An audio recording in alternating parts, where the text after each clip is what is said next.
Prime Minister John Key, good morning. Morning to you, Leighton. How are you? I'm very well, and you? I'm well, actually. I'm well. Excellent.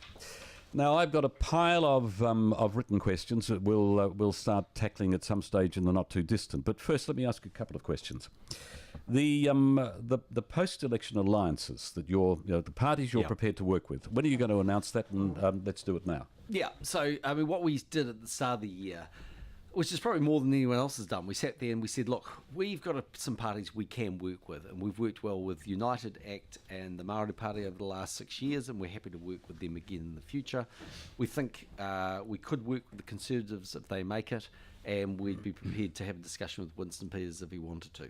So that sort of gives people an indication of who we can, who we can't work with.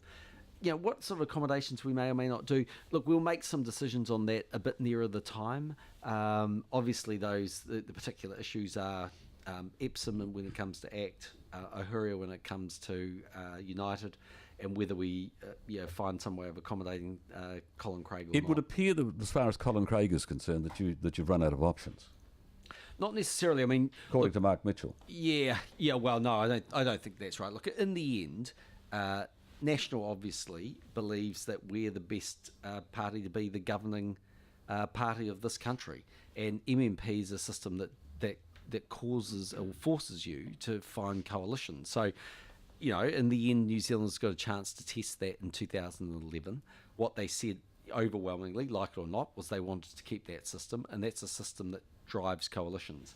So what I've tried to do and keen to do is treat the electorate with some maturity and respect and say, look, rather than play games, here's roughly the combinations and you guys decide. Now, when it comes to the Conservatives, they're in a bit of a different position to United and ACT. You've got to remember both of those parties won their seat in their own right at times when National pretty heavily contested those seats. That's not the case with the Conservatives, but that doesn't mean that we couldn't find a way through, but it wouldn't necessarily guarantee that we would. When you say they won their seats when National contested them fairly heavily, are you talking about the original time? Or Yeah, I mean, I accept in 2011 we gave a very strong signal in Epsom for people to give their electorate vote to John Banks and the ACT Party and their party vote to National. Similarly, in Wellington and Ohuria, we did the same thing with United. Pretty clear sort of view. But I mean, at the end of the day, there's nothing new about this. You hear David Cunliffe saying, "Oh, somehow there's something odd about this." Well, look, go back and trace the history of it. Labor's done the same thing with the Alliance. They did the same thing with the Greens. There's nothing new, and in fact, you've got Mana doing that with that internet crowd at the moment. So where would you think, if there was a hole for Mr. Craig, where would the most likely be?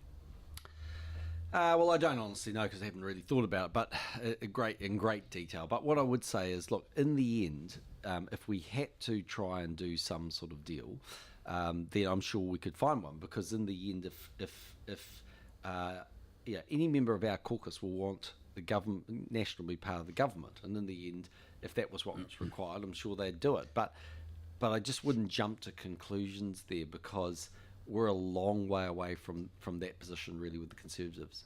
All right, but we're not that far away. You are starting to run out of, getting close to the wire. Yeah, we're 99 with regard days to making. Yeah. It's not that long. It'll be gone in a flash. Correct, but I mean, don't forget, we're in the position where we're saying that.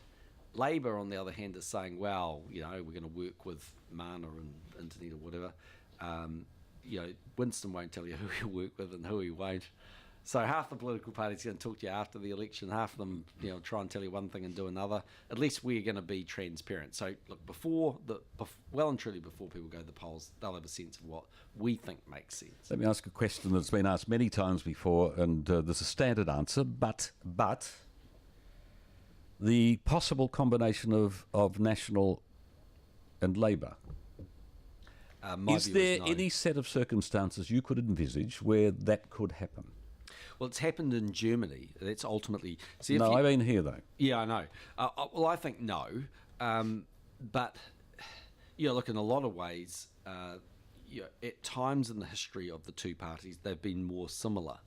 National's been centre right and Labour's been centre left. This election's actually very unusual because you've got the Labour Party tracking a long way left and us staying very much in the centre. But I just don't see that happening. I think New Zealanders fundamentally want to have a choice, and I think they've had a very canny way of making sure that there've been plenty of alternatives, or at least some alternatives, to the for the All right. party that they've wanted to go. Just briefly cover this off for me. The election's over. Yep. National is the biggest, the party with the most votes. Yep. Marginally short of 50%. well, marginally short of being able to pull together a coalition naturally, just simply. Yep. So we're now into negotiations. Yeah, and that's a very, very real possibility. And you've got one or two parties that are sitting there, the mini parties that are sitting there, hunting for the best deal they can get. Yep. Is it a case of government at any price, or could you imagine literally imagine a situation where you would say, no, we're not going that far, we're not paying that penalty? For instance, let's say that Winston wanted a prime ministerial sharing. So there'd certainly be circumstances where we'd just say no. And I think actually it would be in the interest of the National Party to say no.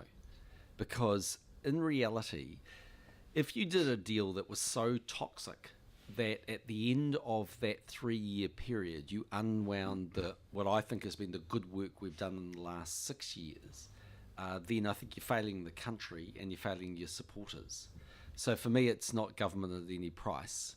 And I don't think it's practical to be starting to say, well, the Prime Ministership is something that we share around a bit like, the player of the day.